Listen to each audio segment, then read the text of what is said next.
Online ticket selling সেটি আগামীকাল দুপুর 12টা পর্যন্ত চলবে এবং একই সাথে আমাদের যেই ফিজিক্যাল টিকিট সেটিও আগামীকাল দুপুর 12টা পর্যন্ত টিএসসিতে পাওয়া যাবে, টিএসসির বুথগুলোতে আমাদের।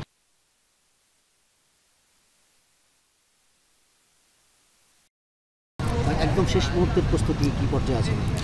না, আপনারা দেখছেন আসলে আমাদের স্টেজ রেডি, সাউন্ড চেক করছেন শিল্পীরা। আমাদের প্রস্তুতি একেবারেই শেষ পর্যায়ে। আমি মনে করি আর্মি স্টেডিয়াম পুরোপুরি প্রস্তুত হাজার হাজার দর্শককে ওয়েলকাম করার জন্য এবং একই সাথে রাহাত ফাতে আলী খানকে ওয়েলকাম করার জন্য আর্মি স্টেডিয়াম পরিপূর্ণভাবে প্রস্তুত। আর আগামী আমাদের যেই টিকিটিং সেটি অনলাইন টিকিট সেলিং সেটি আগামীকাল দুপুর 12টা পর্যন্ত চলবে এবং একই সাথে আমাদের যেই ফিজিক্যাল টিকিট সেটিও আগামীকাল দুপুর 12টা পর্যন্ত টিএসসিতে পাওয়া যাবে, টিএসসির বুথগুলোতে আমাদের। টিকিট বিক্রির হার কেমন? টিকিট বিক্রির হার ভালো, তবে আমাদের আরও বেশি প্রত্যাশা ছিল আর কি।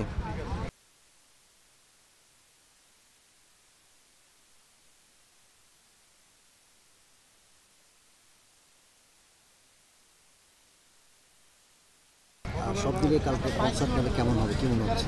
আসলে আমাদের যেই জুলাই বিপ্লব, জুলাই রেভলিউশন, সেটি আসলে শুধু বাংলাদেশ নয়, এটি পৃথিবীর অন্যান্য দেশের মানুষজনকেও কিন্তু ব্যাপকভাবে প্রভাবিত করেছে।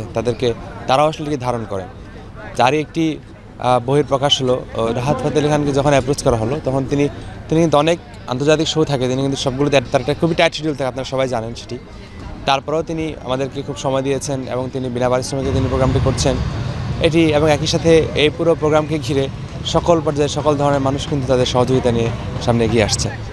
তো সবার মধ্যে যে এক ধরনের স্বতঃস্ফূর্ততা, সবার মধ্যে এক ধরনের আমেজ, উৎসব, এটি আসলে অন্যরকম একটি অনুভূতি বা অন্যরকম একটি বিষয়।